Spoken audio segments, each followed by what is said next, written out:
I am Byron Allen, and thank you for joining us in the garden, beautiful people. Give yourselves a round. I am the founder. I am the founder, chairman, and CEO of Allen Media Group, which I founded from my dining room table in the summer of 1993, almost to the day. So I want to thank you for your support, for being here, and I will let this incredible man introduce himself, and he is incredible, and we're going to talk about why. I am Marc Pritchard, and I'm running for vice president along with Byron. Now we're in trouble. So now we got something going here, all right? Now we're in trouble. I'm Marc Pritchard. I'm the chief brand officer of P&G. I am a partner with Byron on building the black-owned media ecosystem and making sure that we can do exactly what he said up there, which is that it is good for all, growth for all, value for all. Yes, indeed. Yes, indeed. Yes. Now, I thought, listen, I am a 62-year-old overnight sensation. Okay. And I know I look good. Thank you very much. But I'm going to tell you, I've come across a lot of people since I started my company 30 years ago. And very few have been real, have been honest, and have great integrity and sincere and really lean in. Really lean in. I have to honestly tell you, this man is the real deal. Mr. Marc Pritchard. This man, give him a round of applause. He is the real deal. I can't tell you, listen, it's, here's what I did. I went to Madison Avenue, and I had a very honest, open, frank conversation with them. And I said, listen up, Madison Avenue. You're very white, and you're very racist. And I was like, uh-oh. That was jarring. What's your name? Gina? Even Gina was like, damn. That's hard for your ears to hear, isn't it? But it's much harder to live it. Know that, right? But I said, listen, I'm going to just tell you something. You're spending almost $300 billion a year, and not one penny is going to black-owned media. Not one penny is going to black-owned media. We, as black people, we're about 14% of the population. I honestly believe we should be 15% of your budget. Why the extra percent? For the 150 years you didn't do anything with me. Let's get this on parity. We can't just talk about diversity, equity, and inclusion. Those are 3 letters that we cannot deposit in any bank on planet Earth. We can only talk about cash. That's the only thing we can talk about. So I said, listen, I don't think it was your intent. You've just been doing business.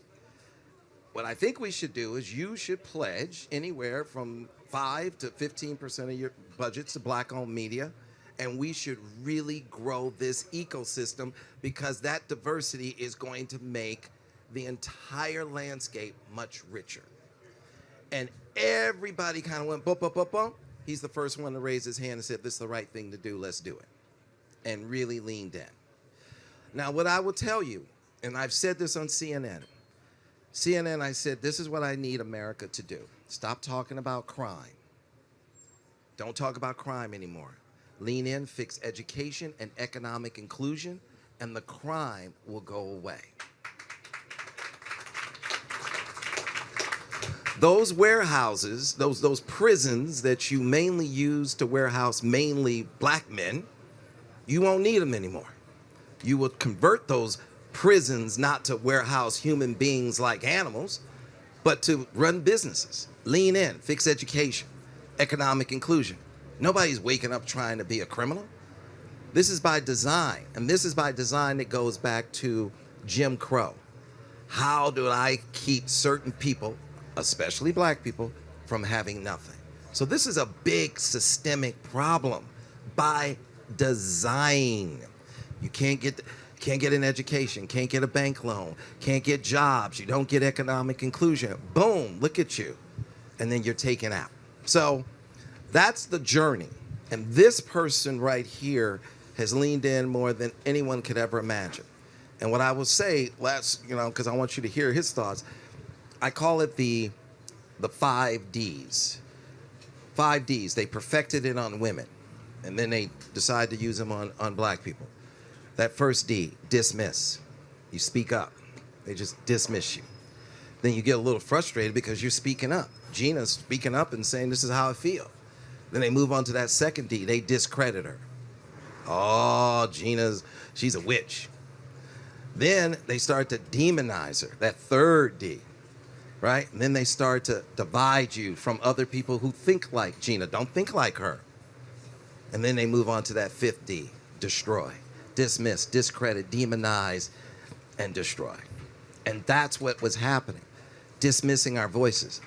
And when you find somebody as powerful and thoughtful as Marc, who doesn't dismiss you and discredit you and listens to you intently, we need everybody to do that. And that's what's happening with a number of these folks out here at these brands. They're dismissing the importance. But I'll let him share his point of view.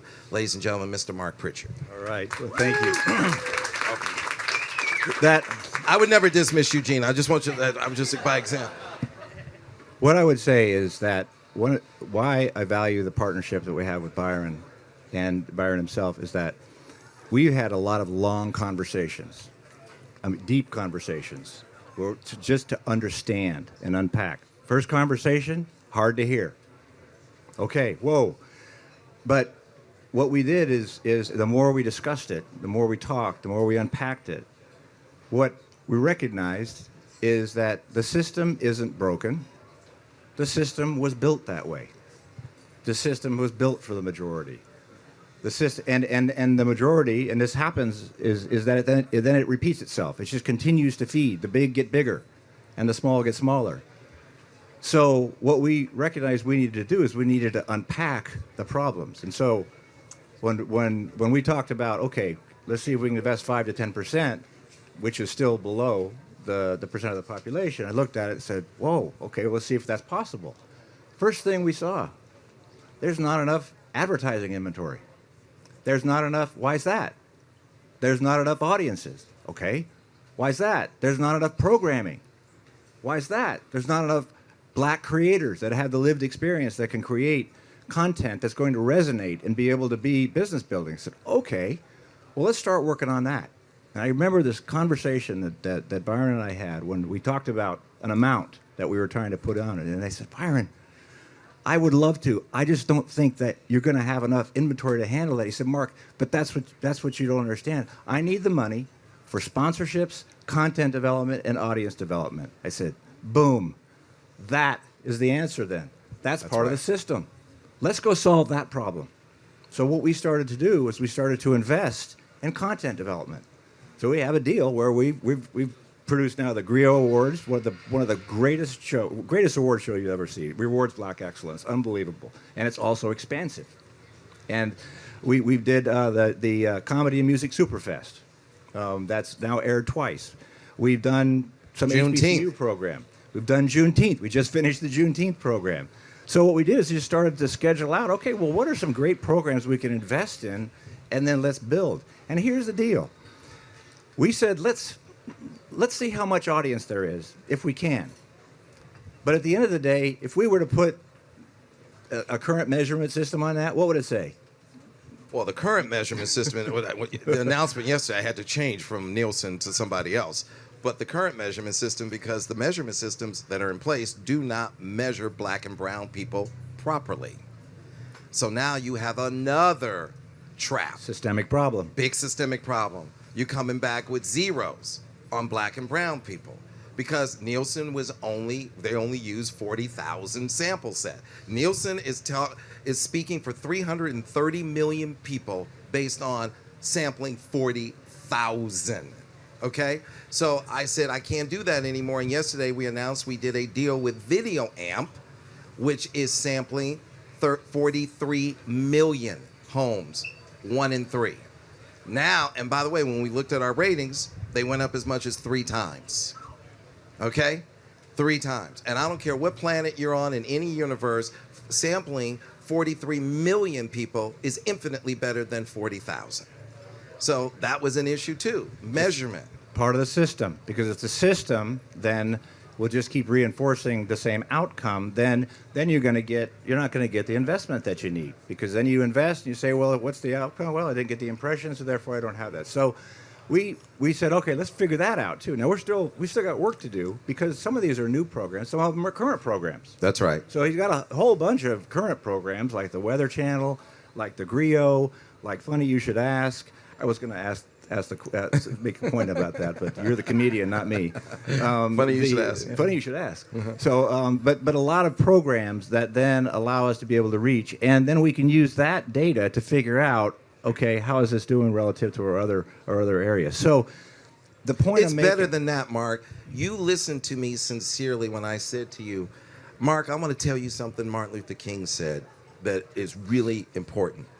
He said to white America, it is a cruel jest to say to a bootless man, pull yourself up by your bootstraps, when he doesn't even have a pair of boots. And I said, you can't measure me like my white counterparts who this industry has been funding for 150 years. I need sponsorship money. I need you to invest in content so we can get up off the ground. And you said, I get it. And not only did you say, I get it, you did it. And that's why I'm saying thank you. And frankly, because it's a systemic problem, we need more people to join this effort across all of black-owned media. Because if you invest, it'll make the whole market bigger. You said it. The market has a lot of expansion capability. This is one of the reasons where we can do this, is because what we've identified, and I've got the president of North America right there. Yeah, there she is. Monica Turner. Hello, Monica. Monica Turner, who is my partner. Looking good, girl. Along with Leela Coffey, who runs our multicultural effort, who's run hair care before then, and Andrea Wilkerson, who created Diversity Beyond Numbers. And I've got my partner, Eric Austin, hello, who does programmatic, and Damon Jones, who does Chief Communications Officer, and Andrea Schaff, who is our communications maven. And Damon does not use your hair products, but Damon looks good. But he does. He uses Olay. He uses Olay. He's got a fine-looking hair. But why I'm saying that is because what we did as leadership, we decided as leadership we need to make a commitment to multicultural brand building. Multicultural brand building, what does that mean? That means serving all people and each individual person. The beauty of our categories is they're hair care products and skin care products, and who here brushes their teeth? Yeah, okay. Does laundry? Washes your dishes? Yeah, right. All potential consumers. But each of your needs are different. So what we do is we define whatever your specific needs. If you have black skin or black hair, or if you have white skin or white hair, or Hispanic or Asian, we do that work, and we're building that in to what we're trying to do from a business standpoint. And then that means investing in resident media. So investing in black-owned media where black consumers are going, but also all consumers are going, because what Byron has done is he's expanding it across all of the entire ecosystem. What it enables us to do is to be able to build our business among every person. Here's a fact. 100% of the population growth in the United States in the last 10 years came from black, Hispanic, Asian Pacific, Native and Indigenous, multiracial, multi-ethnic. 100% of the population growth. Well, that looks like a lot of market growth. So it makes business sense to focus here. So when we focus on business, then it makes sense for us to work together to unpack the system. And what I have to say about Byron is he listens. He listens and he hears what I'm running into. When I say, oh, I'm not sure I can invest in that. Okay, I understand. Let's go figure it out. That's the kind of partnership we need going forward. Yeah, I mean, he said to me, I really want the best measurement systems, is what he said. I have many, many brands, and I'm like, listen, let me be really clear. For me, it's a marathon, not a sprint. I started this company from my dining room table 30 years ago, okay?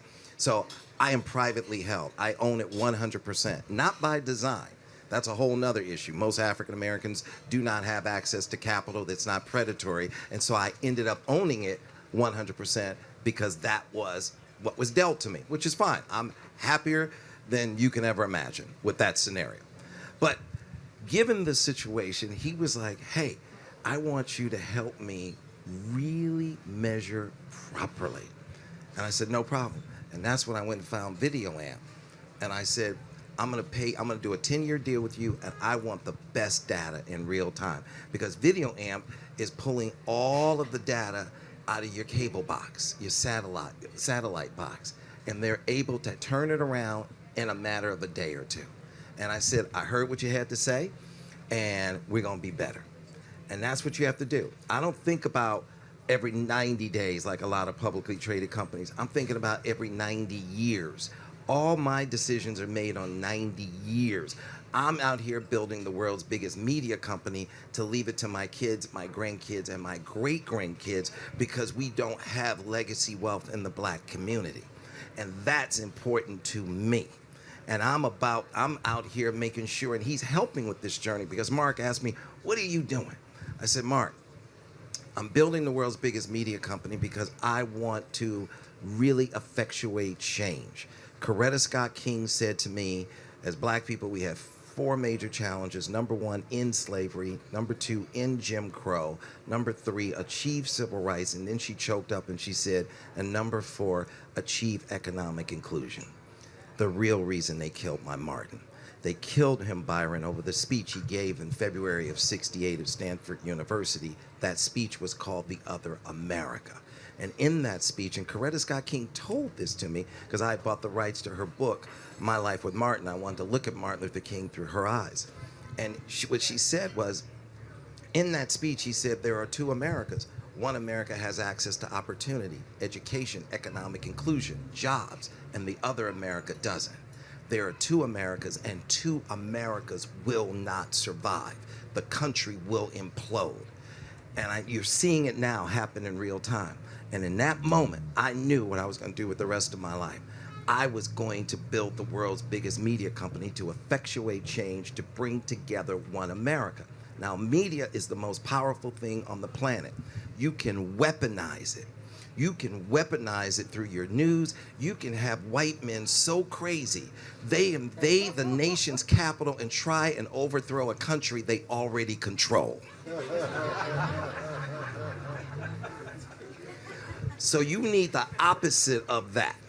You need to bring people together. And what is that for me? Real briefly, I call it the 5 E's. Make sure everybody gets a great education. Education's everything. My mama got pregnant with me when she was 16, had me when she was 17. Thank God she's beautiful and brilliant. Got into UCLA, got her master's degree in cinema, TV production, changed the trajectory of our lives. Education's everything. Economic inclusion is important. Equal justice is that 3rd E. Environmental protection, greatest threat to human beings on planet Earth. We have to lean in, which is why I own the Weather Channel, so we can lead that conversation. And that 5th E, empathy. Turn that empathy button back on. Deal with the mentally ill, the food insecure, and the homeless. We master those 5 E's, we can have one America, we can have 5, we can have, by example, we can have one planet and a slice of heaven right here on Earth. We gotta lean in, and we have to use media for the greater good. So when he stepped in, he supported me to the tune. I called him up and I said, I want to celebrate African American excellence. It's called the GRIO Awards. I'm going to celebrate the best of the best in philanthropy, business, education, blah, blah, blah. He stepped in and gave me the opportunity to do that because I'm inspiring. I want young black and brown kids to see that and be inspired and say, I can be that billionaire. I can be that scientist. Because you have to have those examples. You have to use media in a way to lift all people, and that will lift the country, because I'm a firm believer that we're a tiny village of only 330 million people and a global population rapidly approaching 7-8 billion, and we can no longer be divided. We must become one America, and the best way to do that is with media and the support of good folks like this. Media is important. And on a couple of your E's, a lot of the work we did started with empathy. We needed empathy. We needed empathy inside. We needed to make sure that we understood and had our own work that we needed to do from an inclusion standpoint. Then we started working outside. We started doing the talk, the look, the choice, the Queen Collective to bring black directors behind the camera. When we started focusing on, okay, now we need to get into the media market, and our discussion gave me a lot of empathy, but then it moved into, it was the economic inclusion one that really sparked, because, okay, now economic inclusion is something that we can do something about. We're in business. We can do something about economic inclusion. So if economic inclusion then focuses on investing in black media, investing in black creators, investing in that ecosystem, then what that can do is not only build our business, what does it do? It builds the whole market. It puts money in places. That is a market builder when that happens. That is economic. So to your point, when you have two divided America, lifting up from an economic standpoint, that's where you start getting the pie gets bigger. Yes. Everybody benefits. You want to position everyone to succeed. Everyone. Your success is our success. You must do that. You must position everyone to succeed. That's really how you have a great America forever, just a great world forever. You want to position everybody just to bring out the best in them. You know, there was this lady who I love, and I would go vacation at the same spot, and they would get into fights all the time over these cabanas, and I would be next to her year after year. And she said to me one year, she said, you know, Byron, I almost didn't make it back here this year to hang out with you and, you know, and just talk all day, because, you know, we talk all day, just whatever. And her husband, you know, had markings on his arms because he was, you know, in a concentration camp, and he was a victim of the Holocaust. And we started talking about that, and she said, I almost didn't make it back because I had a problem with my heart. And she said, nobody wanted to operate on this little old Jewish lady. They thought I was too old, and they thought I would die on the operating table, so nobody would take a risk. And she said, I was just preparing to die. And I went, wow. I go, you serious? I go, what happened? She said, well, my son said, you should call Mike. And she goes, little Mikey, who I used to make cookies and milk for? She goes, yeah, Mom, but little Mikey's not so little anymore. He's like one of the world's leading heart surgeons. And she said, okay. And she called him up, and she said, hi, little Mikey, it's Mrs. Weissman. Do you remember me? And he goes, of course I remember you. I love your cookies and milk. She goes, I have a problem with my heart. No one wants to operate on me because they think I'm going to die on the table. He goes, email me your records right away. She did. He called her right back and said, I just looked at your records. He goes, get on the next plane. I'm operating on you tomorrow. And added years to her life, and she was back in that booth. And I thought, I had that epiphany, and I thought, this is why every child needs to succeed. Thank God little Mikey didn't become a crackhead. You need everybody, because your success is our success. Everybody must succeed. We got to bring out the best of everybody. And the last thing I want to say about this is that as we're going through this process of making the system better. There's my mother right there. Hello, Mama. How you doing? She got a back brace on. She was in the bathroom. She fell. Don't fall again, Mom. We're over here. I don't have insurance here in this country. So what I would say is that as we're going through this journey of really getting people on track to provide real equity and inclusion. Thank you, brother. I appreciate that. You have great executives at P&G. They give up their chairs for your mama and everything. I find there's 3 ways that some corporate America responds to us. Number 1, it's nothing. I don't want to do anything. Number 2, I want to minimize and do as little as I can to see what I can do, as little as I can to get you to shut up and go away. And then bucket number 3, you're right. Let's lean in. Let's bring balance to the relationship. And let's fix it forever. And I have to honestly tell you, this is the only one that's in bucket number 3. Everybody else, they're playing games. They're trying to game the system. They're trying to minimize. Okay? I had a big debate with Kirk McDonald, who's a black man that runs a big holding company. And I'm just going to be honest. I said, Kirk, you can't attribute black-owned media to a private equity firm just because it's started by a private equity firm. So the money you spend with them can't go against black-owned media. Don't Don't take that position. Lean in. And the one thing I'm going to always do, I'm going to do what Coretta Scott King taught me. She said to me, Byron, the greatest weapon we have is the truth. If you bring the truth, we will always win. I'm going to always be transparent. I'm going to always speak up. And I'm going to always speak the truth because you deserve to hear it. And your truth needs to be heard. And you need to give your point of view. You know, I told my lawyers I wanted to speak on behalf of women, gay people, Asian people, and Hispanic people. My lawyer said, you can't. You're black. You have to stay in your lane. But by example, women and Asian people and gay people and Hispanic people, they will stand up and speak up and say, here's my value. Here's my worth. Here's what I deserve. There's a lot of work to do. You have $80 trillion out there on Wall Street.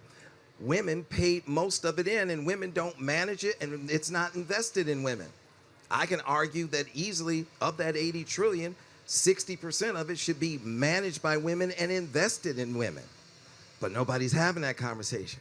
I can't, they say, because I'm a woman. But by example, I'm saying to my daughters, hopefully you don't have to deal with it, but if you do have to deal with it, I need you to be like your daddy, loud and proud, and correct the system.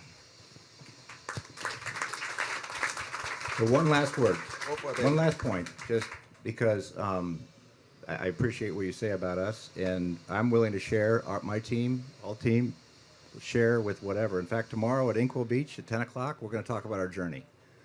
And it'll help you because there's, as I said, it's work you have to do inside, it's work you have to do outside, it's work you have to do system-wide.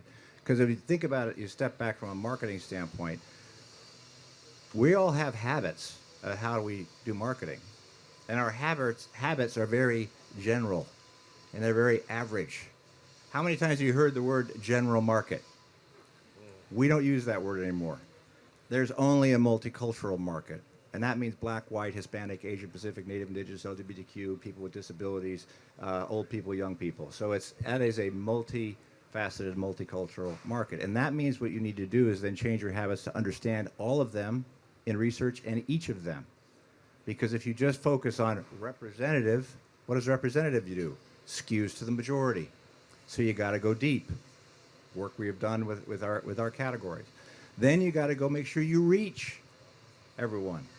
Reach 90 to 100% of black people, Hispanic people, Asian people, white people. You got to make sure it's relevant. You got to have insights. So your advertising, your content, people can look at you and say, oh, they know me. I got that. That makes sense for me. They understand my needs.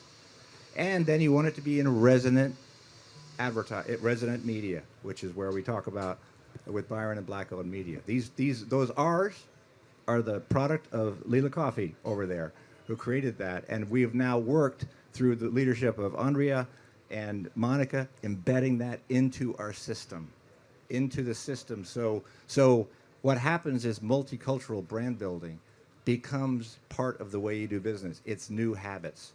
But it is hard and it is work. And so you have one of three choices, as you suggested.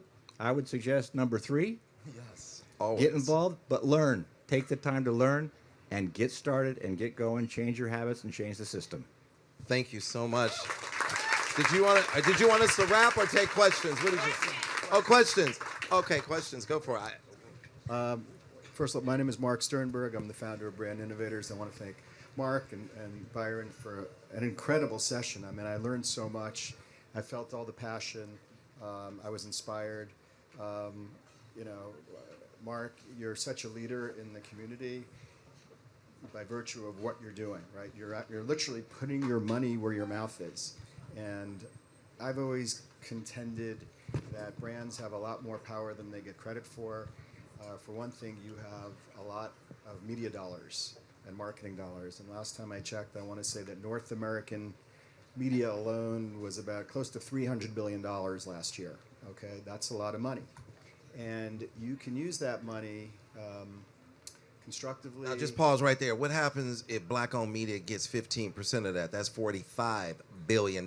We got a lot of work to do. But go ahead, keep going. Okay. Thank you for the color commentary there. No, I appreciate it. So you can make decisions where you spend money. You can support different, minority-owned media, legacy media. I'm going to ask maybe a little sensitive question. There's a lot of media out there, you use the word truth, Byron, that is not being truthful, right? There have been lawsuits about this. Do you take that into account when you make media buying decisions? What we take into account is the most important factors. Who are we trying to reach? What are they watching or engaging in? And then we have standards from a content standpoint that need to be met. We have Julie Edelman's back there right now. Julie and I worked on content standards 15 years ago. And we've been applying them to the broadcast system and to every medium. Those content standards tend to be along the lines of, they need to be conducive for people to pay attention to our ads. And that means if you have violence, graphic violence, and sex and nudity and other types of things, or hate speech or other types of stuff, that's not conducive to people even paying attention. And if they don't pay, even if they pay attention and then they ascribe, oh, you must be supporting that, then we take it off. And that has to do with certain things that are just obviously proven to be factual and we know is going to be an unfactual and potentially harmful effort. So I give you that because it's pretty complex, but we apply it to every single place that we operate on. And there are literally hundreds of channels, TV channels we don't advertise on, thousands of sites. That pigeon here is pissed off about something. I don't know what it is because he's already come after me and he's come after Damon. He must own a media company or something like that I'm not investing in. So, man. Pigeons anyway. matter. The other thing I would say, there's I love CTAs, right? So the call to action. Here's the call to action. You all have power. You all have enormous power. I spoke up, and me speaking up changed the industry. And it changed the industry for the greater good, and it changed the country for the greater good. Speak up. Don't be afraid. Don't be afraid. Fear is another form of slavery. You got to walk off the plantation and burn your knee pads. Burn your knee pads. Now, when I started taking dramatic action, people were like, whoa. I said, listen, I can't live like this. This is sophisticated slavery, this economic exclusion. It's economic genocide, making sure we have nothing. Speak up. You all have the power to go to these chairmen and say, what are you doing? What are you doing? There's an article in the Washington Post. Google it. And the article was written and said, during the wake of George Floyd, white corporate America made pledges of over $50 billion. Over $50 billion. And has lived up to less than $1 billion. Less than $1 billion. That's for you to stand up and call out those corporations and say, hey, chairman, hey, board of directors, this doesn't work. This is not right. Live up to your pledges. Do what you're supposed to do. Do the right thing. You have enormous power. Your voice is powerful. These chairmen listen to you. Don't think you're not powerful. Know you're powerful. Speak up. Stand up. Be heard. Be loud. Be clear. Don't ever stand down and don't ever be fearful. You have to make sure they fear you. If there's fear in the equation. I don't think there should be fear in the equation. I think there should be respect in the equation. But if there's fear, they need to fear you, and they should fear you because you have the power. But we want respect and balance. That's what we want. Next question. Nate Nichols, founder, creative director of Palette Group. Are you from LA? No, I'm not. Why are you wearing that Lakers hat? Because I feel like it. Yeah. I love myself, bro. I love that. So, from Brooklyn. Co-founded Allyship in Action. And Marc, this is for you, and I would love your insight as well, Brian. But, Marc's name has been championed through the D&I space for, since 2020. And it's romanticized and idolized, but you seem to be the only one. And what you hear Byron very clearly, very direct, speaking to every white person in this space and room. And so my question to you is, Marc, is how do you really get people to look past the excuses and look past their fear and actually find their footing in this work? You know, and I realize you have your insights and your systems, but can you be a bit more clear and concise on really advising folks in this room to get out of the way and start supporting in a way that's really nourishing, fulfilling, and scalable? Because you can't be the only one doing this work, and Byron can't be the only one being supported by you doing this work. And it shouldn't take us thousands of dollars to get in front of you to be in the south of France to understand this stuff. Well, I appreciate Amen. I appreciate your acknowledgement, but I don't think I'm the only one. And I have a privilege of being at a large company and representing a lot of brands and representing people who are doing this work. So I have to tell you very clearly, this is not an individual effort. This is a team sport. This is everyone has to get involved. And so, you know, the work that we have done has been driven by spending time, deep time, back to the empathy point, listening, understanding, conversations, unpacking, digging deep. And it's a long journey.